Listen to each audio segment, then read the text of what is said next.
हाँ बच्चों, फिर कर लिया काम। टेस्ट कैसा हुआ आपका वैसे?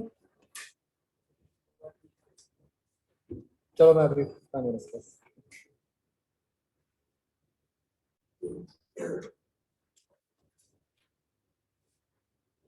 एफ पार्ट था ना बच्चों?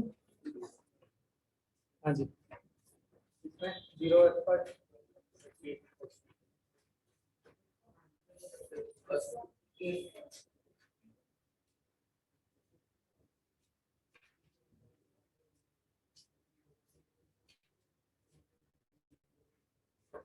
Eight question.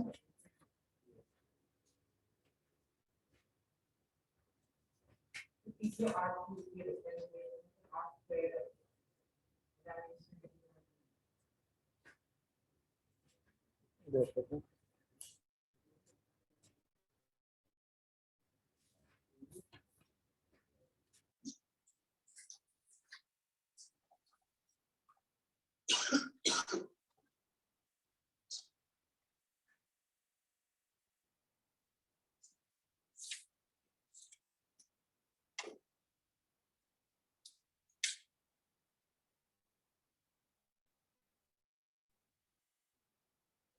8 का आप आंसर मैं चेक कर लेता हूँ और चलो आगे।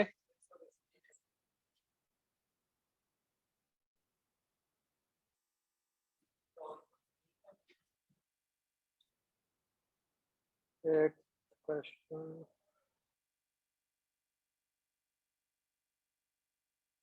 चलो ये अभी वेट करो, कोई बात नहीं, हो जाएगा अभी। आगे।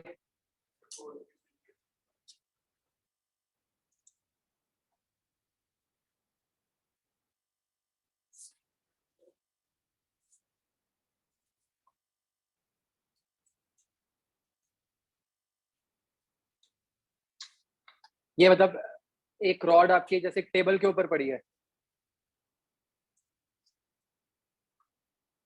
फोर्थ क्वेश्चन में ऐसे कहा है आपको कि रॉड एक टेबल के ऊपर पड़ी है और एक एंड उसका फिक्स्ड है, तो आपने फोर्स लगाई है ऐसे, तो ये रॉड ऐसे रोटेट करेगी। आपने उसका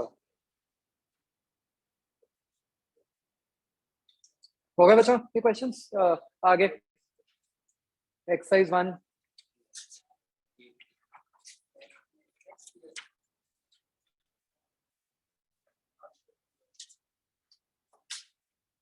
फिफ्थ, मतलब constant torque is applied on a rigid body when body moves with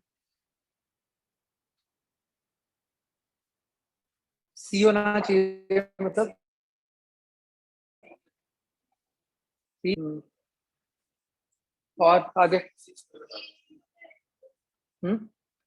नहीं, वो तो आपको क्या पता कि फोर्स लग रही है कि नहीं लग रही, क्या पता कपल हो।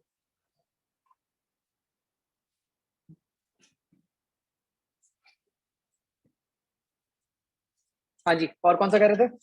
Six, rigid body is rotating every point in it describe a circular path. चलो इस क्वेश्चन को समझते हैं बच्चों, इंपॉर्टेंट है क्वेश्चन। हम कह रहे हैं सबसे पहले रिजिड बॉडी का क्या मतलब होता है? कोई भी हार्ड बॉडी जिसका शेप साइज कुछ चेंज नहीं हो रहा ना। तो जैसे क्या स्प्रिंग रिजिड बॉडी होता है? नहीं होता है ना। तो हम कह रहे हैं कि जब एक बॉडी रोटेट करती है तो सारे पॉइंट सर्कुलर पाथ में होते हैं। वो तो हमने अभी मोमेंट ऑफ इनर्शिया में भी बात की थी कि हाँ रोटेट करते हैं। तो अब उन्होंने पूछा है कि ऐसा कब कब होता है कि A option, only if the axis of rotation passes symmetrically through the centre of gravity. Centre of gravity मतलब सेंटर ऑफ मास। तो क्या ऐसा है? नहीं। हमने देखा था कि कोई भी एक्सिस ले लो, सारे पॉइंट्स सर्कल ही बना रहे होते हैं। तो ए ऑप्शन तो गलत है, मतलब सीएम होना तो कोई जरूरी नहीं है। B option, only if axis passes symmetrically through the body. नहीं, एक्सेस जहां मर्जी ले लो, कोई सिमेट्री ऐसी कोई बात नहीं की हमने कभी भी। C option, axis passes through edge of the body. ना, ना तो सेंटर की कंडीशन है ना एज की कंडीशन है। तो D, whatever be the axis. तो कोई भी सो पार्टिकल्स तो सर्कल ही बनाएंगे। हाँ, depending upon the axis circle का रेडियस चेंज हो जाएगा, लेकिन बनेगा तो सर्कल ही। और ये भी क्लियर हो रहा है कि उन्होंने ये क्यों लिखा है, except the point on the axis, उसका तो रेडियस 0 ही हो जाएगा ना, जो बिल्कुल एक्सिस के ऊपर ही पॉइंट लाई कर रहा होगा। करेक्ट। आगे 7, wheel is free to rotate about its own axis without friction. A rope is wound on the wheel. The other end of rope is pulled with around constant force. In true statement from the following is, तो अगर ये situation कुछ इस तरीके की है कि ऐसे एक व्हील है, उसके ऊपर रोप चढ़ी हुई है और रोप से ऐसे हम एक फोर्स एफ लगा रहे हैं,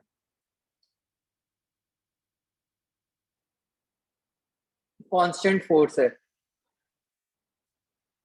तो constant torque is produced and the wheel is rotated with constant angular velocity. तो ये तो स्टेटमेंट ही गलत हो गई, टॉर्क कांस्टेंट है तो क्या कांस्टेंट होता है, अल्फा कांस्टेंट होता है ना, तो ये ऑप्शन तो वैसे ही गलत हो गई। बी सही है, क्योंकि फोर्स कांस्टेंट है, डिस्टेंस कांस्टेंट है, तो टॉर्क कांस्टेंट होएगी, टॉर्क कांस्टेंट है तो अल्फा कांस्टेंट होएगा। तो सी गलत हो गया, क्योंकि सी और डी गलत हो गया क्योंकि वेरिएबल टॉर्क की बात कर रहे हैं।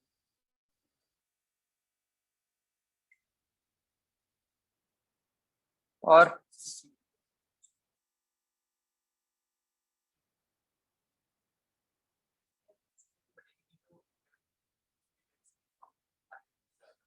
मतलब ये तो होता है, ये असम्पशन नहीं है, ये तो फैक्ट है।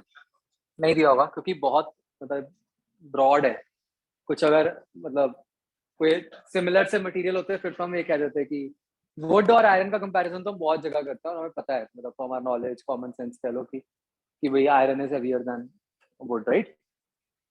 तो इस क्वेश्चन का आपको कंसेप्ट समझ आ गया बच्चों? क्या कहा है आपको कि एक तरफ मतलब जो ए फिगर है उसमें राइट साइड पे क्या है, आयरन है ना, और बी में उल्टा हो गया, जो हिंज किया हुआ है उसको वो दूसरे एक्सट्रीम से किया हुआ है, लेफ्ट मोस्ट से। तो दोनों केसेस में आप एक बात समझो बच्चों कि जो टॉर्क है वो उसमें क्या रिलेशन होगा, सेम होगी या अलग होगी ए और बी में? टॉर्क, टॉर्क तो एफ इन टू आ रही है, वो तो सेम ही आएगी टॉर्क। सोच लो एक बार, टॉर्क बोला है मैंने, एफ इन टू आर तो सेम ही है, फोर्स सेम है, डिस्टेंस सेम है। What about I? ए और बी फिगर्स में किसका आई कम है, किसका ज्यादा है? बी का कम है, ए का ज्यादा है, क्यों? क्योंकि जो आपका हेवियर मटेरियल है वो दूर है, राइट। जो हेवियर मटेरियल है वो दूर है, वो बड़ा रेडियस बना रहा है, तो वो उसका आई ज्यादा आएगा। सोच पा रहे हो? जो आपका लेफ्ट साइड वाला फिगर है, कोई भी आयरन का पीस लो, उसमें आयरन का पीस बड़ा रेडियस नहीं बना रहा कंपेयर टू लेफ्ट वाला पीस, तो अगर बड़ा रेडियस बना रहा है तो मतलब मोमेंट ऑफ इनर्शिया ज्यादा आएगा। तो ए वाले फिगर में मोमेंट ऑफ इनर्शिया ज्यादा आएगा, मतलब उसका अल्फा कम आएगा। अल्फा क्या होता है? Torque upon I. क्लियर? और कोई क्वेश्चन बच्चों?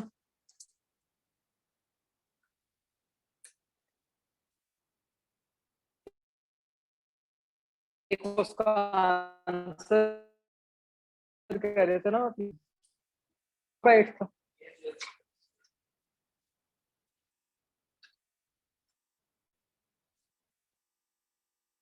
एक्सरसाइज 0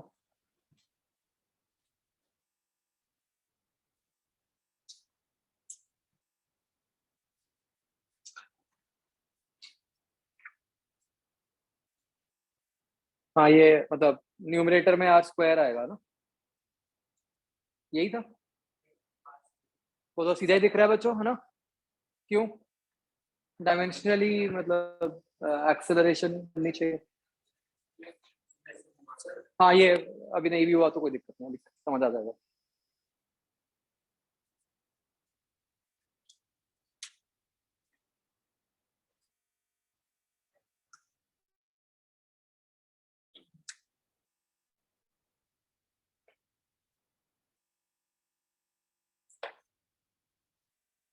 ओके, सोचो ये क्वेश्चन दिया हुआ था मैंने आपको लास्ट टाइम क्लास में, ये हुआ क्या? किस किस का हो गया आंसर? बता देता हूँ आपको।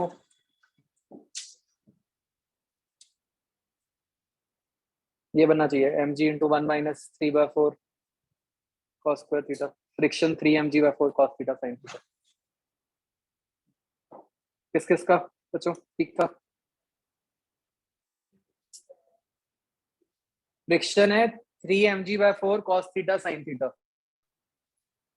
और नॉर्मल रिएक्शन है 1 माइनस 3/4 क्या था mg नॉर्मल।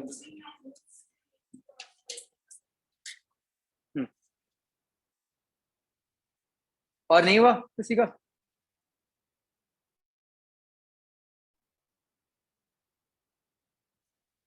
भाई क्या करना था इस क्वेश्चन में? आपको कहा है कि रॉड को ऐसे रिलीज किया, आपको ये बोल दिया कि rod does not slip on floor, इससे क्या एडवांटेज हो?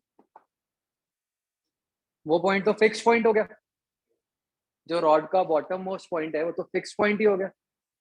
इसका मतलब क्या, वो तो हिंज पॉइंट ही बन गया। ये जो आपको इन्फॉर्मेशन दी है, ये इनडायरेक्टली ये इन्फॉर्मेशन दे दी कि जो बॉटम वाला पॉइंट है वो हिंज पॉइंट है, इजंट इट बच्चों? उसका क्या फायदा होगा उसके हिंज पॉइंट होने का? फिर आप उसके बाद इक्वेशन लिख सकते हो। तो ये आपका एफबीडी बन गया। एमजी फ्रिक्शन किधर को लगेगी बच्चों? क्या आप ये सोच पा रहे हो कि अगर रॉड ऐसे को जा रही है तो उसका जो लेफ्ट मोस्ट पॉइंट है उसकी किधर को जाने की टेंडेंसी है? इधर को। तो फ्रिक्शन किधर को लगेगी? उसके ऑपोजिट राइट को। और वो अगर ना भी पता चले तो अपने आप इक्वेशन से आ भी जाता बाद में, ठीक है? तो फ्रिक्शन राइट को लगेगी, नॉर्मल ऊपर, एमजी नीचे, यही फिगर बनेगा। एंड क्या हम पॉइंट ए के अबाउट ये लगा सकते थे torque A about A is equal to I about A into alpha? क्यों? वो फिक्स पॉइंट था। तो पॉइंट ए के अबाउट बच्चों टॉर्क क्या बनेगी एमजी की?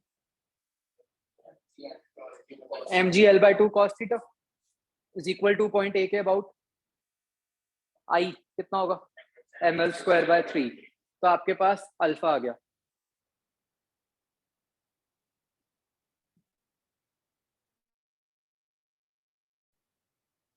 ये तो हुआ उनका फर्स्ट स्टेप।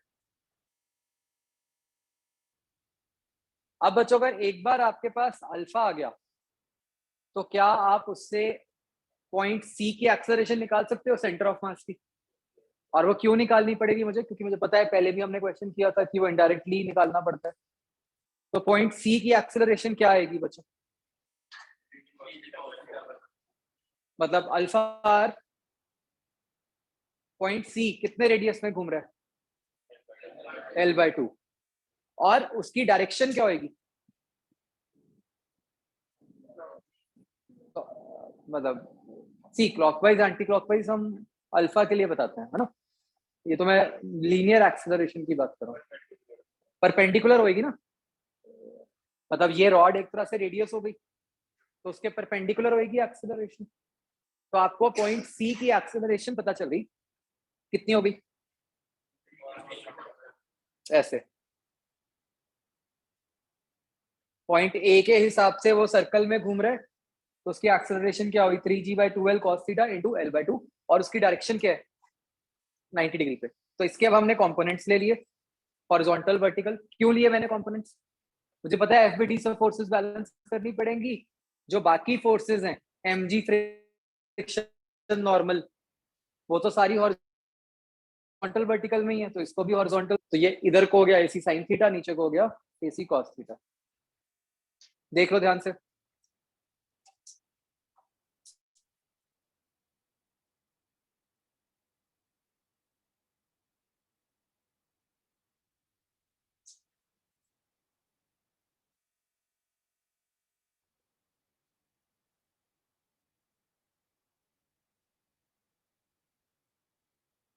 तो फिर एक बार एक्सेलरेशन के कंपोनेंट्स आ गए, फिर क्या किए? फिर तो एक्स वाई डला दिया हमने।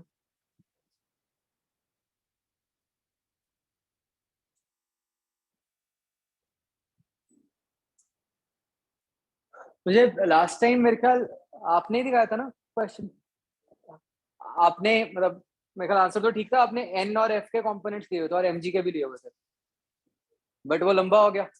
यहाँ सिर्फ एक वेक्टर के लेने हैं, वहां 3 वेक्टर्स के लेने हैं।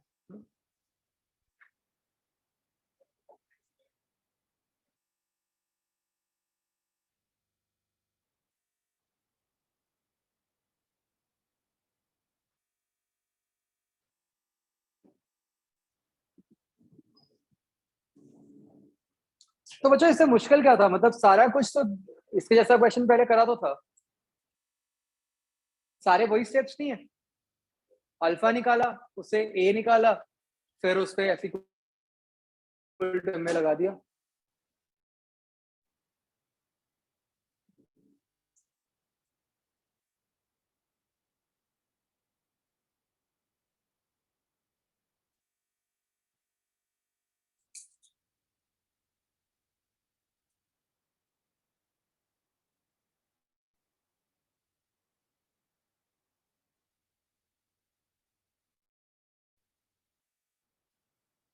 क्लियर बच्चों? तो ये आंसर बन जाएगा आपका एफ और एन।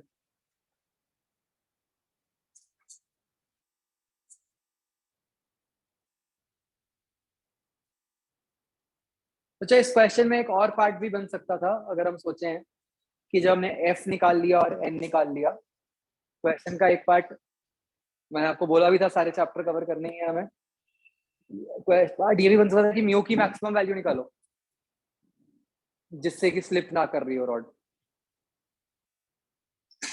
तो क्या करना होगा फिर, क्या कंडीशन लगाओगे?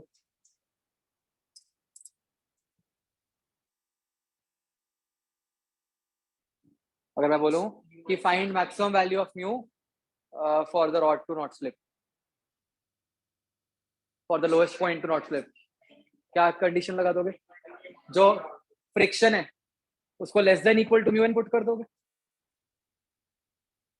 है ना? तो अगर मान लो हम वो करते हैं, ये मतलब पूछा नहीं था, ये मैं एडिशनल क्वेश्चन बोल रहा हूँ आपको कि अगर हम F equal to mu N put कर दें ऐसे, तो इससे आपके पास म्यू के ऊपर कंडीशन आ जाएगी। तो वो भी एक क्वेश्चन बन के आ सकता है। मतलब मैं बोल उल्टा दिया था, मिनिमम वैल्यू ऑफ म्यू आएगा ना, ज्यादा कर लोगे उतना कम से कम से रॉड स्लिप ना करे।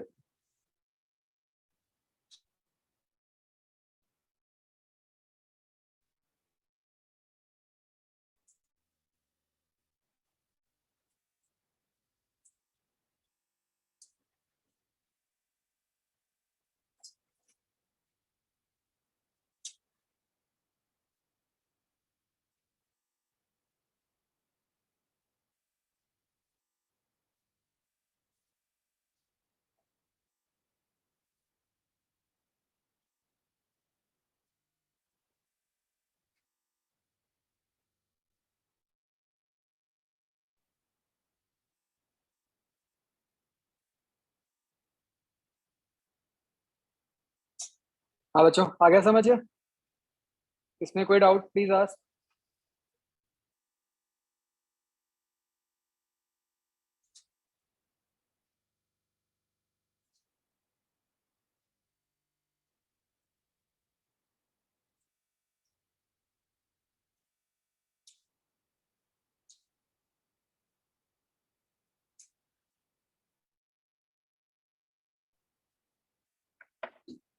क्लियर? ओके, नेक्स्ट क्वेश्चन बच्चों, ये नोट करो, ये घर पे आपने ट्राई करना है। अब सिचुएशन क्या है कि फ्रिक्शन नहीं है।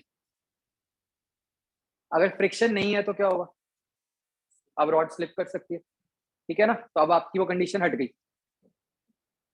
कि रॉड स्लिप नहीं कर रही।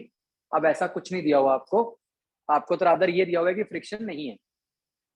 तो आपको उसी इंस्टेंट पर नॉर्मल रिएक्शन की वैल्यू निकालनी है, मतलब वो एंगल थीटा पे।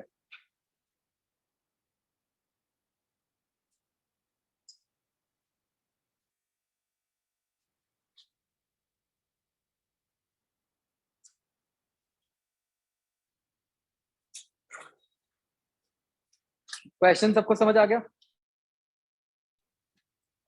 क्या अप्रोच फॉलो होगी बच्चों, ये बताओ।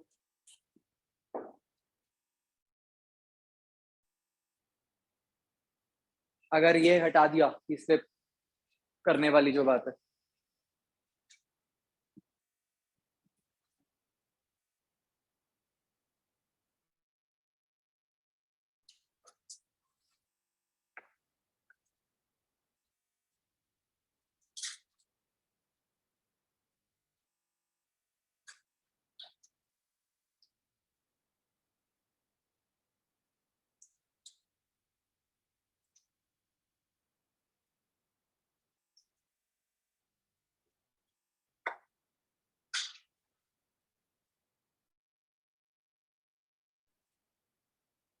पूरा सॉल्व नहीं मतलब तो बेसिक किस कंडीशन पे फर्क पड़ जाएगा?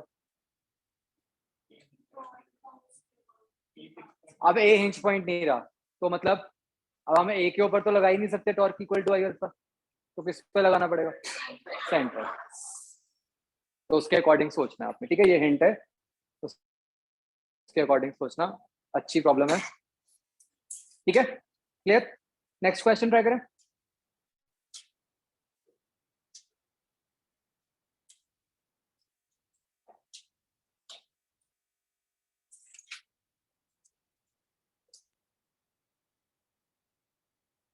ये आंसर है बच्चों, इसका नोट कर लो करना पिछले क्वेश्चन का।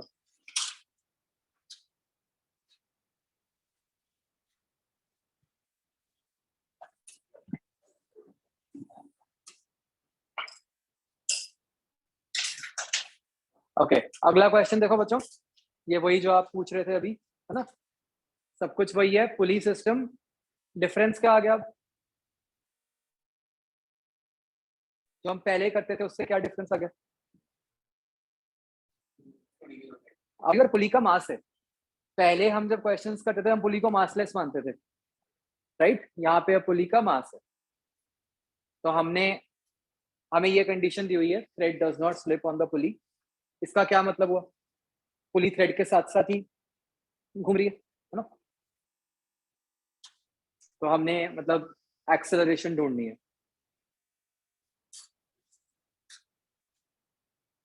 तो बच्चों मेन जो फर्क पड़ता है, चलो एक बार क्वेश्चन लिख लो, फिर मैं आगे बात करता हूँ।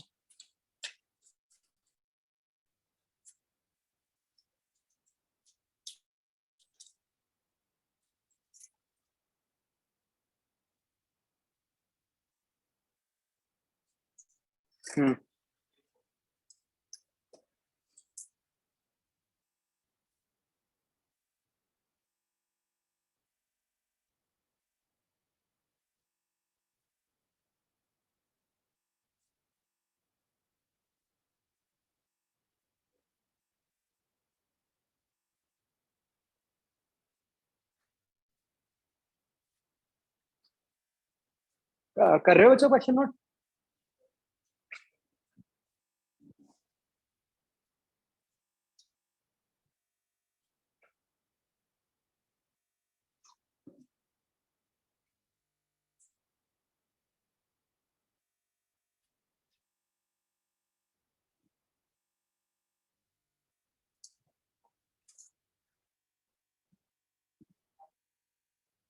तो मेन बच्चों जो फर्क पड़ता है वो ये पड़ता है कि जब पुली का मास हो जाता है ना, तो जो थ्रेड के दोनों पार्ट्स होते हैं उनकी टेंशन अलग हो जाती है। अभी तक हम हमेशा टेंशन सेम मानते थे क्योंकि हम पुली मास लेस मानते थे। एनी गेस कि ये टेंशन अलग क्यों हो जाती होगी?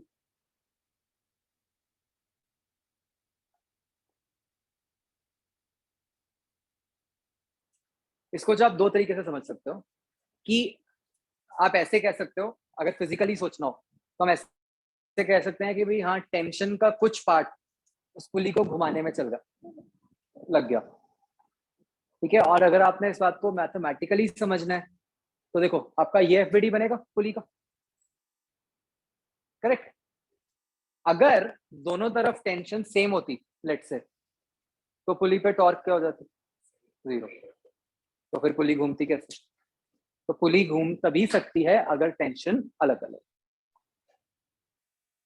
क्या ये एफबीडी समझ आ रहे हैं बच्चों? तो अब मतलब पहले के मुकाबले अब चेंज क्या है? टेंशन अलग अलग हो गई T1 T2। और क्या चेंज आया, पहले हमें यही दो एफबीडी बनाने पड़ते थे M1 M2, अब हमने साथ में पुली का भी एफबीडी बनाया है, जो कि हमें दिख रहा है कि पुली घूम रही है। बच्चों एक बात और ध्यान से देखो, क्या पुली के घूमने की डायरेक्शन और जो मासेस की एक्सेलरेशंस दिखाई है मैंने, वो कंसिस्टेंट है, ठीक है भाई। अगर अगर M1 नीचे, मुझे नहीं पता जा रहा है कि नहीं, बट अगर मैंने ऐसा माना है कि M1 नीचे जा रहा है और M2 ऊपर जा रहा है, तो पुली कैसे घूम रही होगी, एंटी क्लॉकवाइज ही घूम रही होगी। तो मैंने ऐसे ही यहाँ शो,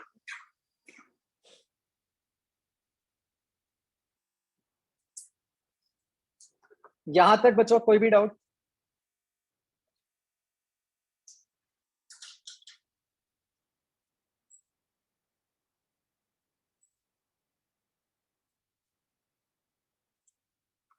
आपको है बच्चों आइडिया, इलेक्ट्रिसिटी क्राइसिस चल रहा है मेजर, तो मैं सोच रहा हूँ पता नहीं कैसे क्या सॉल्यूशन निकालेंगे, बड़ी स्ट्रेंज प्रॉब्लम है।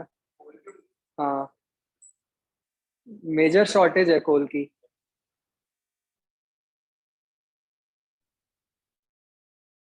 अब मतलब क्या एकदम तो आ भी नहीं सकता, क्या करेंगे? नहीं, दूसरी स्टेट से कहाँ से लेंगे, ये तो नेशन वाइड प्रॉब्लम है।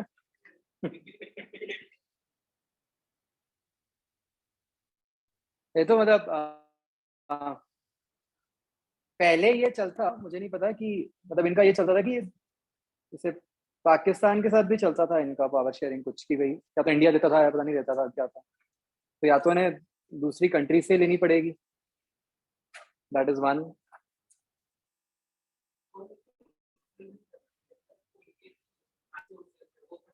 हाँ वही मतलब वो बहुत शायद ऐसा हुआ ना कुछ बहुत 2 3।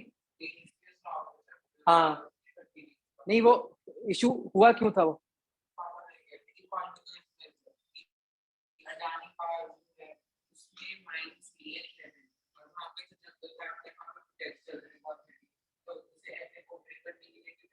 कि भाई शॉर्ट,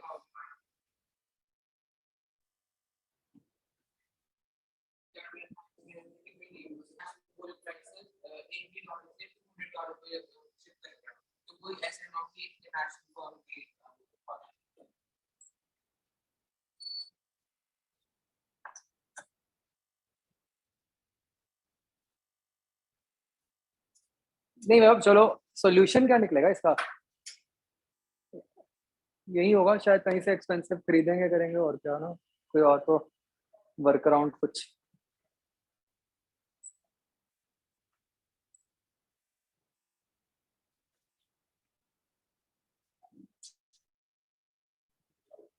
हाँ जी, तो ये बच्चों एफबीटी समझ आ रहे हैं सबको, इनके हिसाब से आप क्या इक्वेशंस बनाओगे बच्चों? M1 की क्या बन गई, T1 minus M1 G is equal to M1 है, ऐसे M2 की क्या बन जाएगी equation, T2 minus M2 G is equal to M2 है। ये पुली की क्या इक्वेशन बनाओगे बच्चों आप? पुली पे बच्चों वैसे तो ऑफ कोर्स सेंटर पे भी एक फोर्स लग रही होगी राइट, जो उसका सेंटर वाला थ्रेड है, बट पुली फिक्स्ड है अपनी जगह पे है ना। तो पुली पे क्या इक्वेशन बनेगी, कौन सी? पुली पे तो हम रोटेशन वाली इक्वेशन लगाना चाह रहे हैं, वो mg भी लग रहा होगा बिल्कुल। तो वो क्यों नहीं दिखाई हुई थी, क्योंकि हम एनीवेज रोटेशन वाली इक्वेशन लिखना चाहते हैं, और वो तो सेंटर के अबाउट ही लिखनी है, तो सेंटर के अबाउट तो इन वाली फोर्सेस की टॉर्क जीरो ही है ना।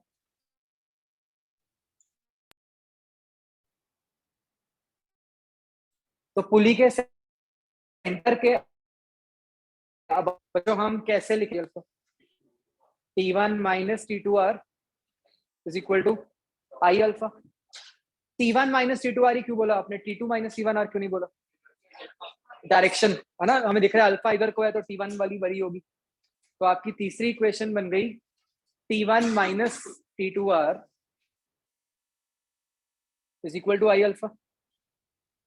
क्लियर बच्चों, क्या ये तीनों इक्वेशन सबको समझ आ गई? तो बच्चों फिलहाल हमारे पास कितने अननोन है?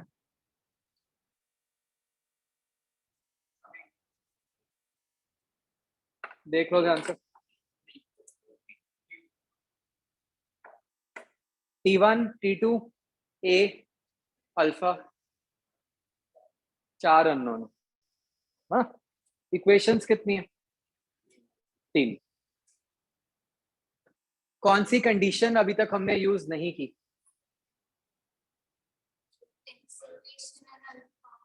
हमने ये नहीं यूज किया, ये जो लिखा हुआ है thread does not slip on pulley, है ना, ये तो हमने कहीं अलग से यूज नहीं किया। अब इसका क्या यूज होगा बच्चों? देख, हाँ देखो बच्चों, ये फिगर देखो। मान लो ये थ्रेड है आपका, ये पुली है, ठीक है। 1.1 मान लो जो पुली के ऊपर है, 1.2 मान लो जो थ्रेड पे। अगर हम कह रहे हैं कि थ्रेड स्लिप नहीं कर रहा, तो उसका क्या मतलब हो? हम ये कह रहे हैं कि 1 और 2 साथ साथ मूव कर रहे हैं, है ना, मतलब दोनों की एक्सेलरेशन सेम होनी चाहिए। 1 पॉइंट किसके ऊपर है? पुली के ऊपर। 2 पॉइंट किसके ऊपर है? थ्रेड के ऊपर। 2 पॉइंट की एक्सेलरेशन क्या है? 2 तो रोप के ऊपर ही है, तो 2 की एक्सेलरेशन तो वही ए बन जाएगी, जिससे M1 M2 कनेक्टेड थे। क्या ये बात समझ आती है? 1 पॉइंट कहाँ पे? पुली पे। वो पुली जो गोल घूम रही है विद एक्सेलरेशन अल्फा। तो अगर 1 पॉइंट बिल्कुल उसके एंड पे है, तो उसकी एक्सेलरेशन क्या हुई? अल्फा, है ना। तो हम क्या कह रहे हैं कि 1 और 2 की एक्सेलरेशन सेम होनी चाहिए। 2 की एक्सेलरेशन ए है, क्यों? वो थ्रेड पे है। 1 की एक्सेलरेशन कितनी है? आर अल्फा, क्यों? क्योंकि वो पुली के एज पे है और पुली तो सर्कल में घूम रही है। तो इससे क्या रिलेशन बन गया? ए इक्वल टू आर अल्फा। हाँ, वहाँ टी बना।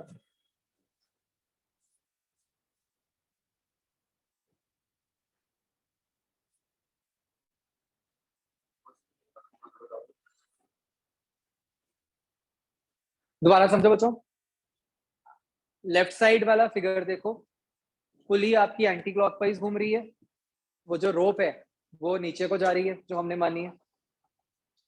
हमने 2 पॉइंट्स लिए 1 एंड 2, जहां पे पॉइंट 2 जो है वो रोप के ऊपर है, और पॉइंट 1 जो है वो बिल्कुल पुली के एज पे है।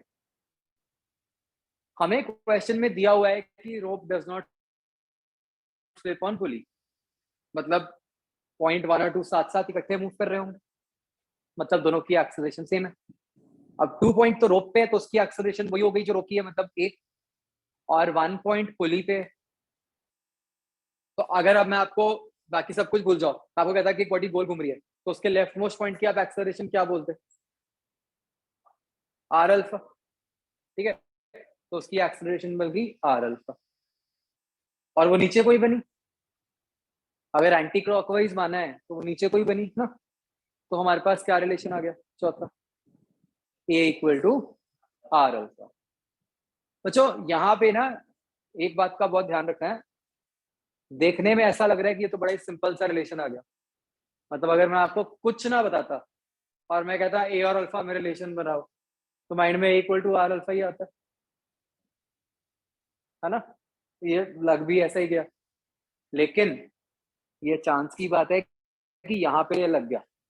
60% ऑफ द केसेस में लग भी जाता है, बट इसका अंडरलाइंग लॉजिक क्या है कि एक्सेलरेशन सेम थी।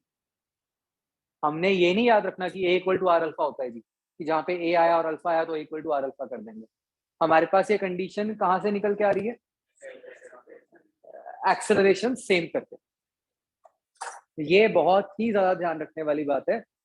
अभी मैं अगले क्वेश्चन में आपको दिखाऊंगा कि कैसे मतलब चेंज भी आ जाता है, जरूरी नहीं है कि वही सेम बात बने। तो अगर आप इसको सब्स्टिट्यूट कर देते हो बच्चों, फिर क्या आंसर बन जाता है? निकालो फटाफट।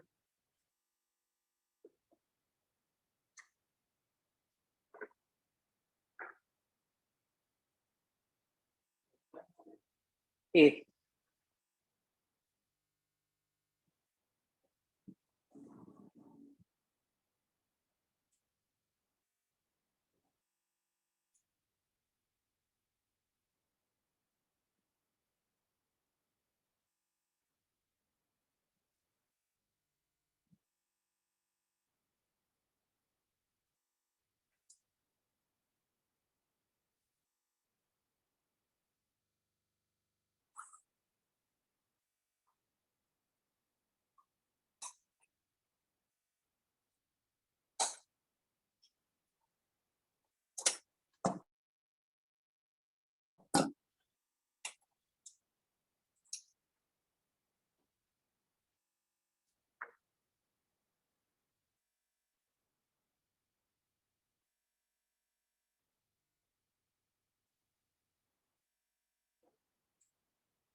इस बार तो बच्चों जैसे ना आईआईटी ने आंसर की निकाली, इस बार तो ज्यादा ही मेहरबान थे। मतलब कैलकुलेशन मैंने आपको बताया था कि थी नहीं, जहाँ पे कोई मतलब थोड़ी सी भी कैलकुलेशन थी, उन्होंने बहुत ही मतलब वाइड रेंज ऑफ आंसर्स को भी ठीक मान लिया। मतलब समथिंग लाइक कि जैसे मान लो आंसर √3 आया है, तो उन्होंने 1.7 से लेके 1.8 तक जिसने भी आंसर मार्क किया सबको मार्क्स दे दिए।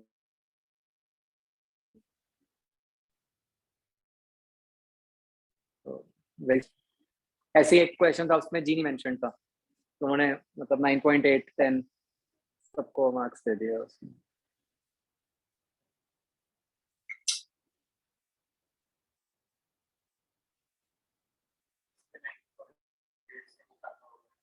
हम्म। हाँ हाँ, उसने मतलब उसका एफर्ट ज्यादा लगा, नो डाउट, बट ये तो कांट हेल्प इट, ये तो।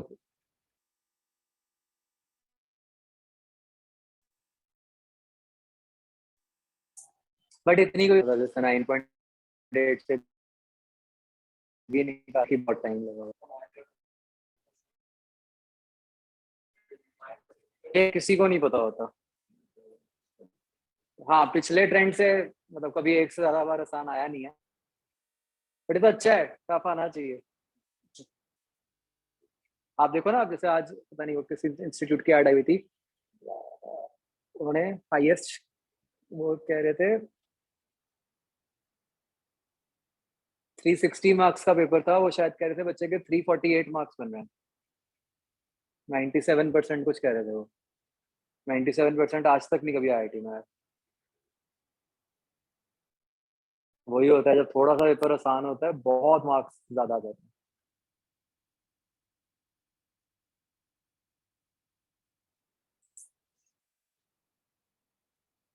हाँ जी, कर लिया बच्चों सॉल्व। आप देखोगे बच्चों कि ये सारा कुछ कर करा के आपका ये आंसर बनेगा, M1/M1 plus M2 plus I/R²। क्या आपको याद है कि एनएलएम में क्या आंसर बनता था? बस I0 कर दो, बिल्कुल यही टर्म सारा कुछ यही बनता था ना। मैंने जान के उसको इस फॉर्म में लिखा है ताकि बस I0 करोगे तो वो पुराने वाली फॉर्म बन गई। otherwise ये this is the actual answer मतलब.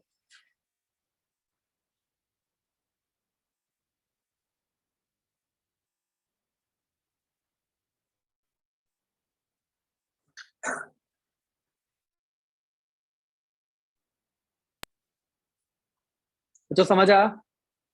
फिर से मैं पूछ रहा हूँ वो कंसेप्ट क्या था जहाँ पे हमने मतलब वो नो स्लिपिंग लिखा हुआ था, उसका अंडरलाइन कंसेप्ट हमने क्या यूज किया?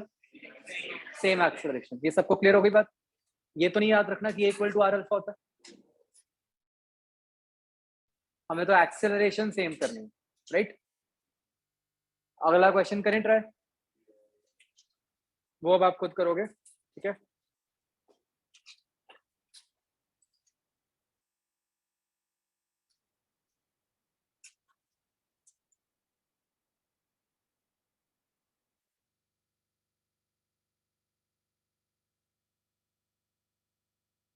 सिचुएशन समझ आ रही है बच्चों क्या हो रहा है?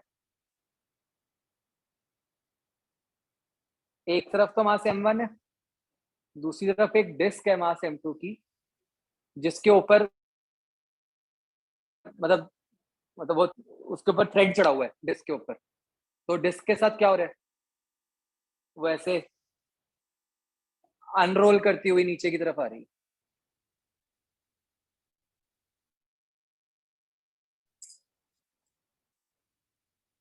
समझ रहे हो? मतलब डिस्क इस थ्रेड से ऐसे रोटेट करती हुई नीचे की तरफ आ रही होगी, और उस प्रोसेस में क्या हो रहा होगा? एक तरह से थ्रेड खुलता जा रहा होगा. करो ट्राई.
बच्चों पूरा सॉल्व करने से पहले है ना, मतलब जो चेक पॉइंट है तो ये है कि क्लियरली इस डिस्क का भी एक अल्फा आएगा. तो आप तो मुझे ये बताना कि ए और अल्फा में रिलेशन क्या है ना? Obviously A equal to R alpha तो नहीं है इस क्वेश्चन में, है ना? तो बस आपने वो रिलेशन बताना है कि क्या है. अगर वो ठीक निकाल लिया तो आगे बाकी भी हो जाएगा, वो गलत है तो फिर तो नहीं होगा.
मतलब आपका जो रिलेशन आएगा बच्चों, उसमें मतलब एक तो ए आएगा, ए अल्फा आएगा, और एक एक पुली के सेंटर की एक्सेलरेशन, उन तीनों में रिलेशन आएगा ना।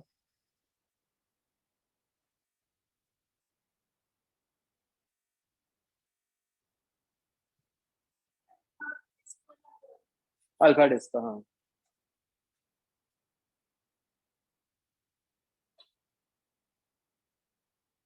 ऊपर वाली का तो अल्फा आएगा ही आएगा, बट वो तो पता है आपको कि कैसे सॉल्व करना है। यहाँ दो अल्फा है, एक इसका, एक नीचे वाले का। मैं नीचे वाले की बात कर रहा था, ऊपर वाला तो आप कर ही चुके हो।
इसका ऐसे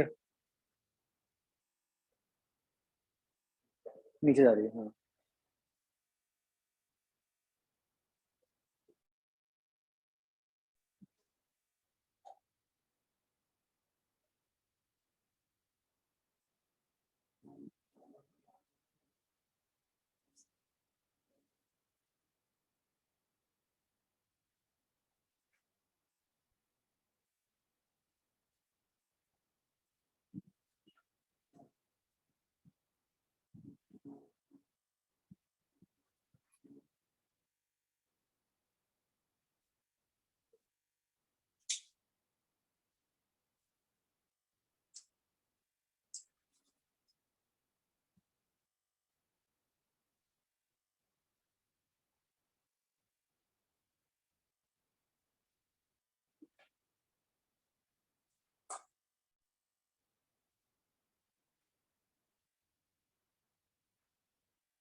बता दूं बच्चों?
चलो देखो बच्चों क्या करना था इसमें।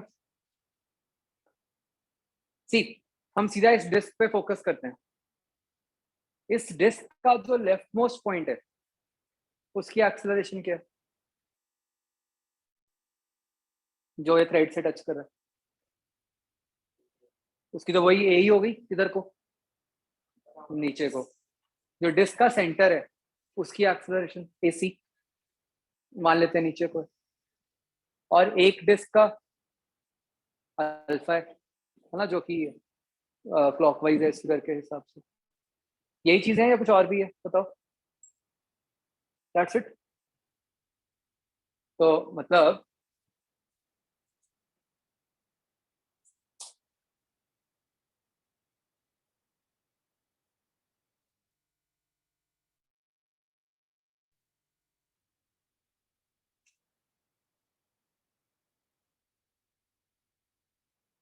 ये वाला फिगर देखो बच्चों, राइट साइड वाला है ना, लेफ्ट मोस्ट पॉइंट की एक्सेलरेशन ए, जो उसका सेंटर है उसकी एक्सेलरेशन A2।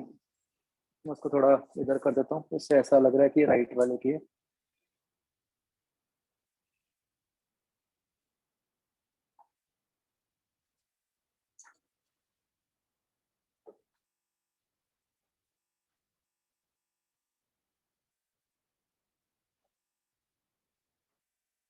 ओके, अब बच्चों आप क्या बोलोगे?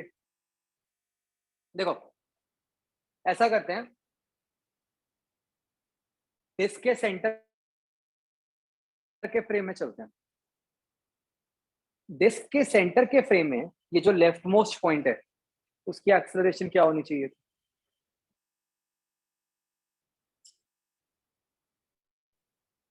इन the frame of disc, what should have been the acceleration of the leftmost point? मतलब अगर मैं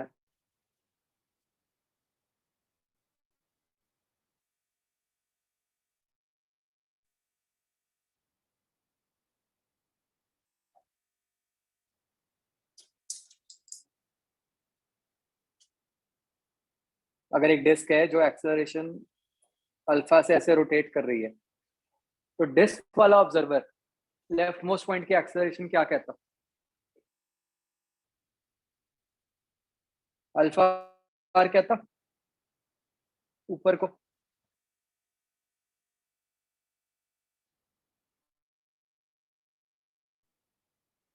सोचो एक मिनट। तो अगर मैं आपको ये कह रहा हूँ कि डिस्क गोल घूम रही है बस, तो आप डिस्क के लेफ्ट मोस्ट पॉइंट की एक्सेलरेशन क्या बोलते? अल्फा। तो acceleration of point P with respect to C क्या है? अल्फा आर अपवर्ड्स, जो कि है क्या? Acceleration of P minus acceleration of C. Correct. Acceleration of P है क्या असली में? और एक्सेलरेशन ऑफ सी क्या है? A2 डाउनवर्ड्स,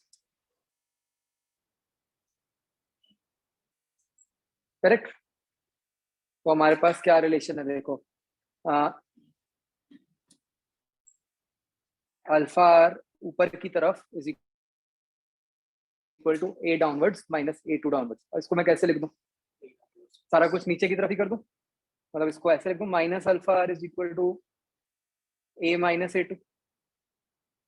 ऐसे क्यों लिखा मैंने बच्चों, सारा कुछ एक ही तरफ हो जाएगा। अब इफ आई रीअरेंज तो हमारे पास क्या रिलेशन आया, A2 is equal to alpha.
Denominator में तो प्लस होगा आपका, माइनस में नहीं आता।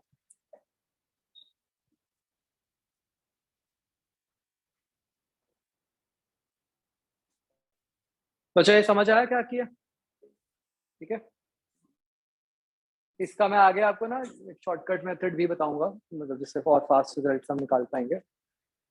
बट एक बार क्लियर मेथड समझ आ गया क्या किया, एकदम मेरे माइंड में क्यों आया कि डिस्क के फ्रेम में जाओ, तो डिस्क मूव कर रही थी।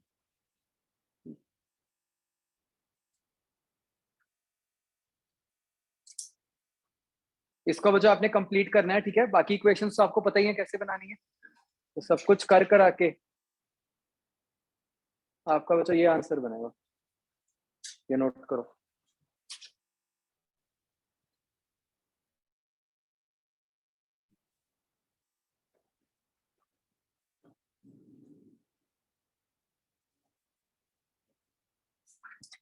अब ये 2 क्वेश्चन हो गए बच्चों आपको जो घर पे करने हैं, है ना?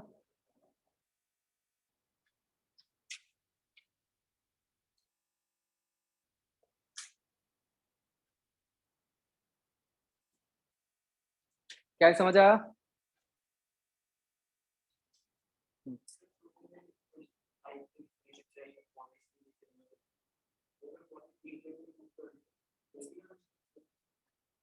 हाँ हाँ, उसका मोशन से तो कोई फर्क नहीं पड़ता।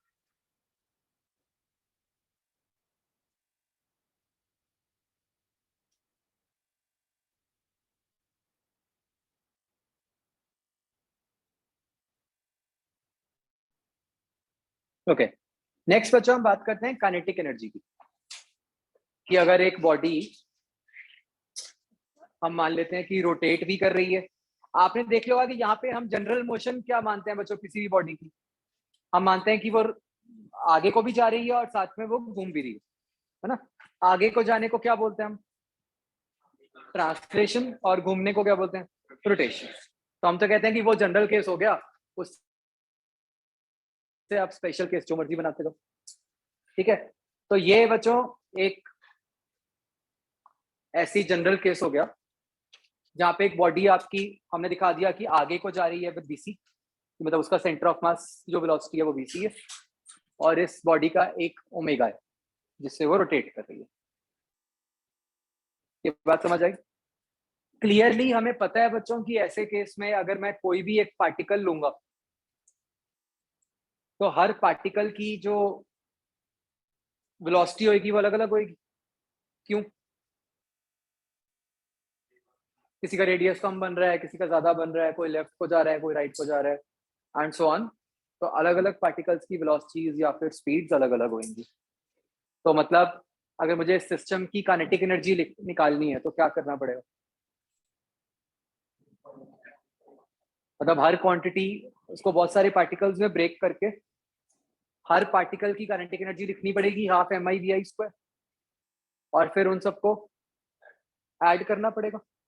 मानते हो? है ना? तो ये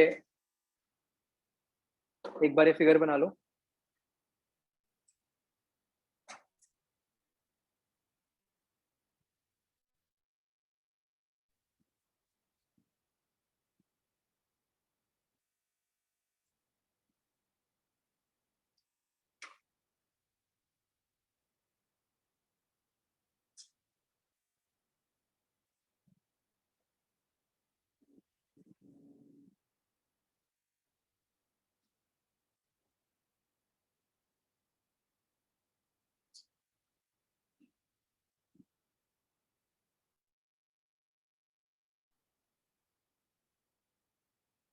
आर आई सी वेक्टर क्या डिनोट कर रहा है बच्चों? पोजीशन वेक्टर, किसी भी ith पार्टिकल का पोजीशन वेक्टर, है ना?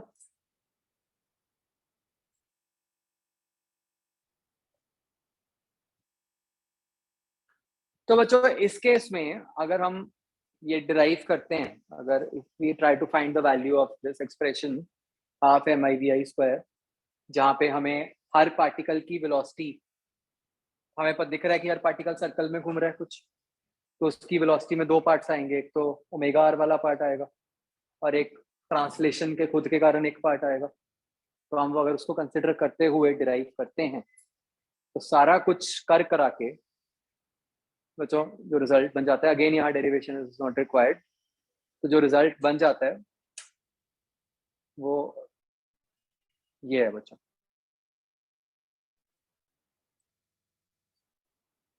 Half M V C square plus half I C omega square.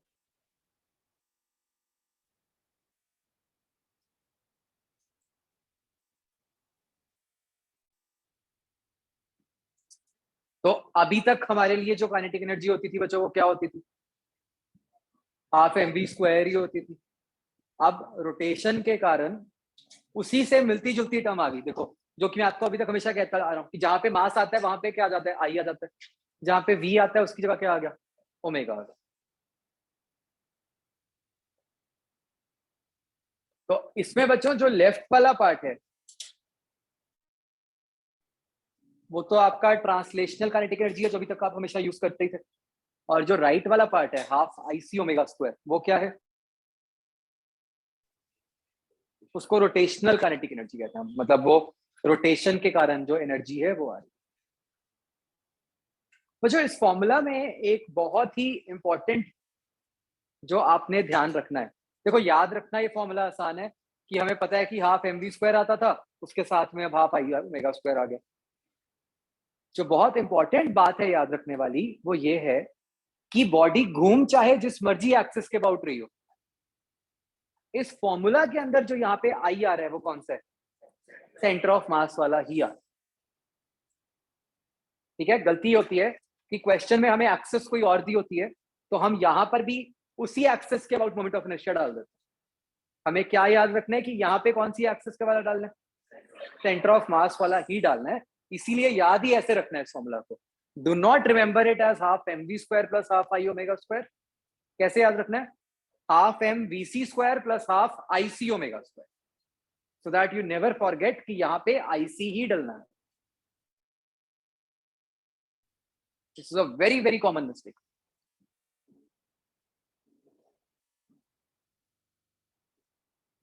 ठीक है, ये लिख लो कि दिस इज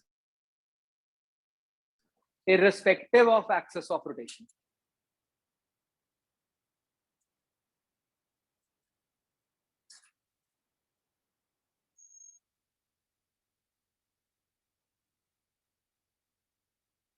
ओके, तो फिर ये एग्जांपल ट्राई करो बच्चों।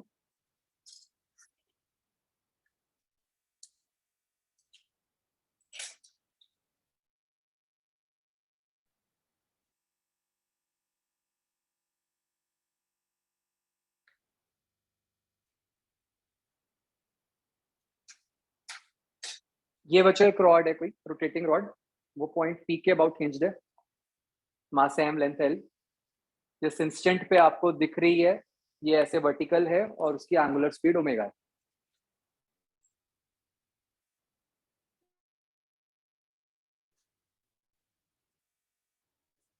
अच्छा बच्चों, आपने एक बात ऑब्जर्व की है, हमेशा ऐसे बोल देते हैं कि उसकी एंगुलर स्पीड ओमेगा है या एंगुलर एक्सेलरेशन अल्फा है, हम उसमें कभी ये नहीं बोलते किसी पॉइंट का, जैसे वेलोसिटी में तो कहते हैं कि सेंटर ऑफ मास की वेलोसिटी है। एंगुलर वेलोसिटी या एंगुलर एक्सेलरेशन जो होती है ना, वो कभी किसी पॉइंट की नहीं होती, वो पूरी बॉडी की होती है, तो इसलिए वहां पे हमें अलग से नहीं बोलना पड़ता कि किस पॉइंट। तो ये इसका ओमेगा है, तो आपको इसकी काइनेटिक एनर्जी बतानी है एट द इंस्टेंट शोन।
ये तो आसान है बच्चों, इसका कुछ नहीं है, सीधा फॉर्मूला है, हो गया।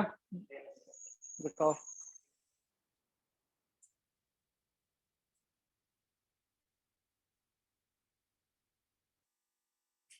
गलत। और गलत। और गलत।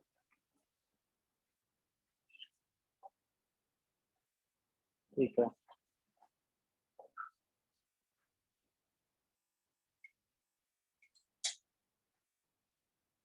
सॉल्व करो आगे, क्या बनता है, सिंप्लीफाई करो। ठीक है। ठीक। गलत। गलत। ठीक है।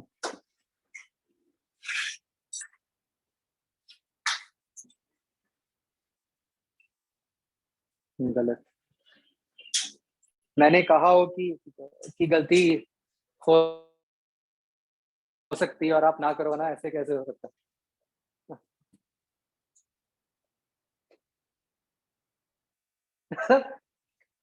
क्लियरली बता दिया मैंने कि हाँ ये गलती होती है, फिर भी वही गलती कर दी, तो और क्या करूं मैं।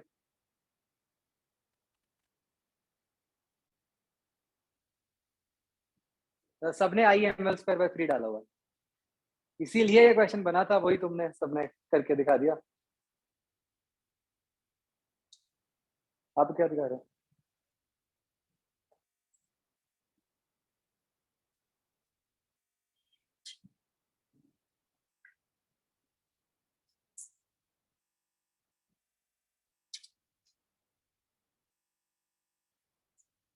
हाँ जी, क्या करना था।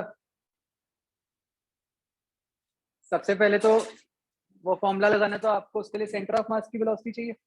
अगर रॉड ओमेगा से घूम रही है तो सेंटर ऑफ मास की वेलोसिटी क्या है, omega L by 2, clearly centre of mass तो एल बाय 2 रेडियस में घूम रहा है। अब बचा वो फॉर्मूला, जब आप वो फॉर्मूला लगाओगे, half M V C M square plus half I C M omega square, right. तो आईसीएम में क्या डलना था, एम एल स्क्वायर बाय 12। जो जो सबने जो गलती की है वो यहाँ पे एम एल स्क्वायर बाय 3 डाला हुआ है। क्लियरली क्वेश्चन में क्या लिखा है, तब जो आपका फॉर्मूला है वो क्या है, उसमें ICM है, ठीक है। मैंने जान के क्वेश्चन दिया है क्योंकि एकदम देख के लगता है कि उधर से हिंट है तो उसके बाद लिख दो।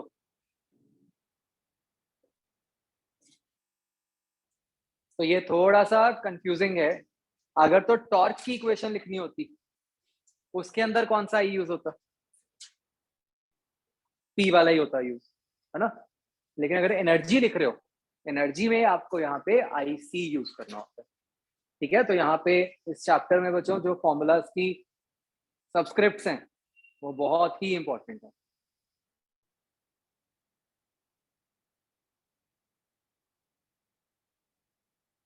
ठीक है। तो यहाँ पे आई थिंक ये 6 आ जाता है ना, तो ये आंसर बनता है।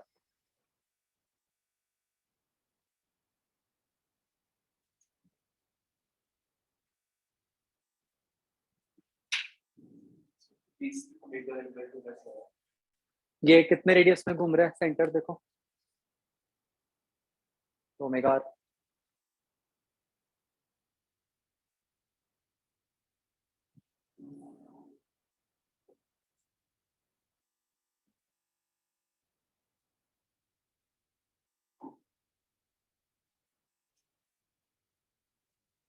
हाँ बच्चों, हो गया क्लियर है, ठीक है। This a very small topic, kinetic energy वाला, बट बस इसमें यही ध्यान रखना है, तो मैंने आपको भी समझाया, राइट।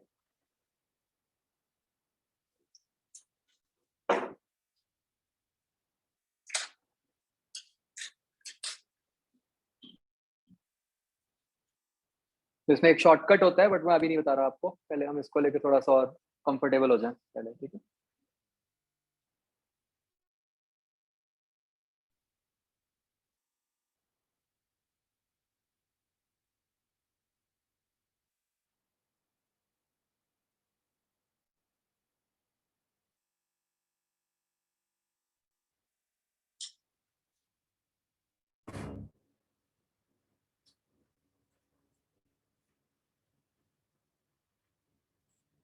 ओके, मुझे एग्जांपल ट्राई करो।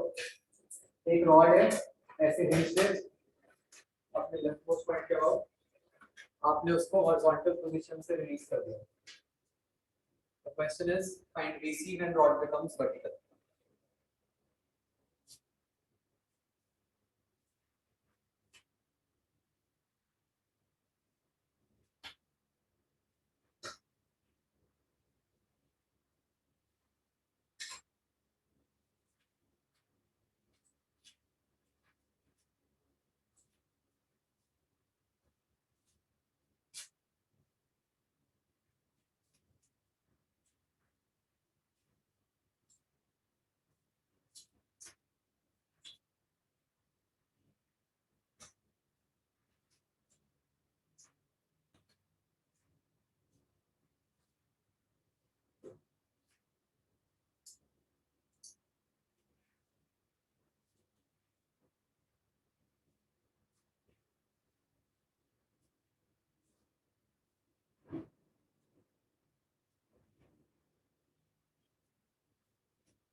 इक्वेशंस ऑफ मोशन कहाँ से लगा रहे हो? आपको कहाँ पे पता है यहाँ की अल्फा कांस्टेंट है?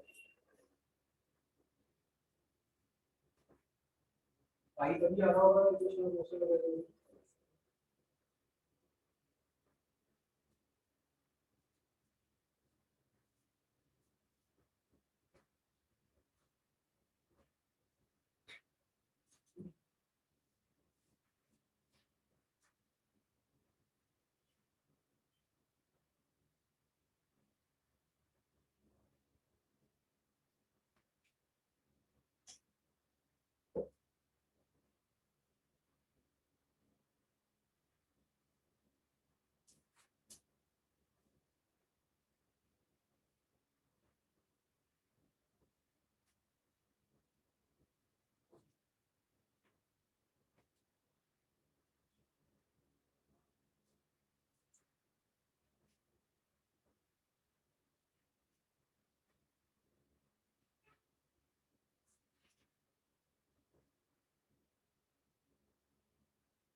हाँ जी, क्या करना है बच्चा इसमें? भाई सबसे पहले तो ये समझो कि मतलब इस पे कंसेप्ट क्या अप्लाई होगा। रॉड हॉरिजॉन्टल है, हॉरिजॉन्टल से वर्टिकल हो रही है, एनर्जी कंजर्वेशन। एनर्जी कंजर्वेशन में क्या आएगा? Left hand side work done by any external force zero. क्यों? हिंज फोर्स का तो वर्क डन जीरो ही है। क्यों? और तो कहीं मूव तो कर ही नहीं रहा है, तो लेफ्ट साइड तो जीरो ही आनी है। डेल्टा यू पोटेंशियल एनर्जी में क्या आएगा? सेंटर वाला mg L/2। डेल्टा के ही तो अभी आपने लिखी है ऊपर वर्टिकल रॉड।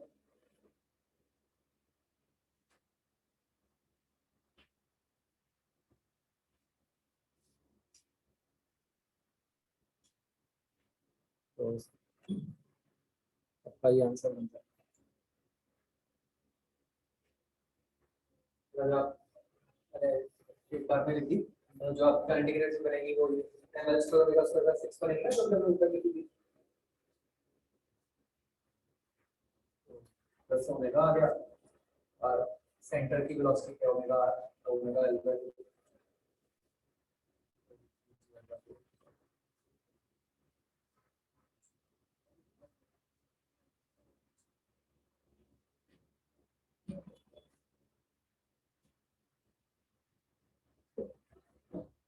आया बच्चों समझ?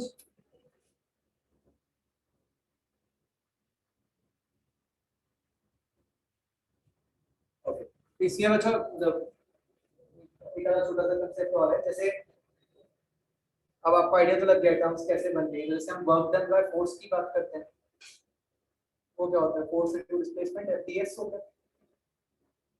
यहाँ पे हम बात करते हैं वर्क डन बाय टॉर्क। तो वर्क डन बाय टॉर्क क्या होगी, इक्विवेलेंट सोचो, वर्क फोर्स की जगह टॉर्क आ गया, डीएस की जगह क्या आएगा, डी। तो वर्क डन बाय टॉर्क क्या बन जाएगा, integral torque D theta.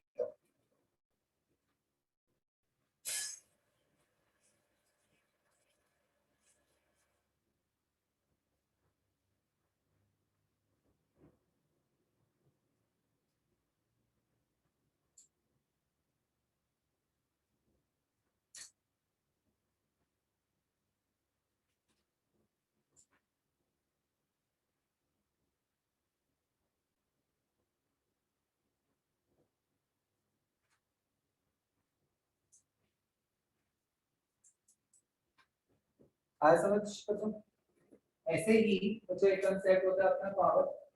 Power क्या होती है वहां पे, दो टाइप की, एवरेज एक इंस्टेंटेनियस। इंस्टेंटेनियस क्या होती है वहां पे,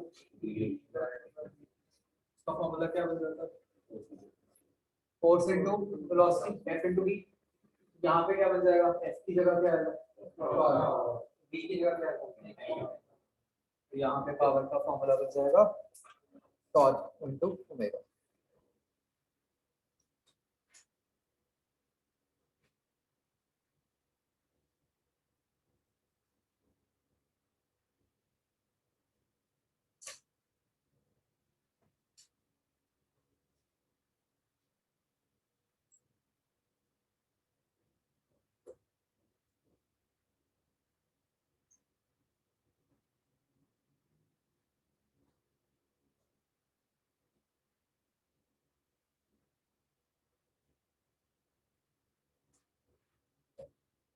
आगे समझ,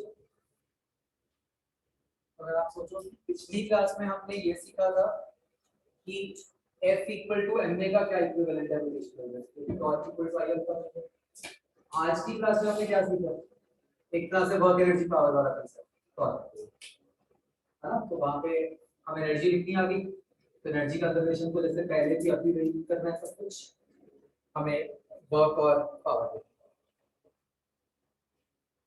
राइट। तो इसके ना बिल्कुल स्ट्रेट फॉरवर्ड होता है, इसमें कुछ खास नहीं होता, डायरेक्टली क्वेश्चन में सारी इंफॉर्मेशन होगी, फॉर्मूला पड़ेगा। क्लियर बच्चों? आपको बच्चों जो मैंने क्वेश्चंस दिए हैं वो आपने अच्छे से रिवाइज करना है, ठीक है। दिए वैसे कर लो, ये वाला पार्ट एफ पार्ट ये बोल दिया तो मैंने, ये एफ पार्ट बोला तो मैंने, हाँ जिसको टाइम तो नहीं मिला किसी को, तो ठीक है, फिर अगली क्लास में खत्म होनी चाहिए, मैं डिस्कस करूंगा ठीक है एफ पार्ट, ठीक है। हाँ कोई नहीं, ओके।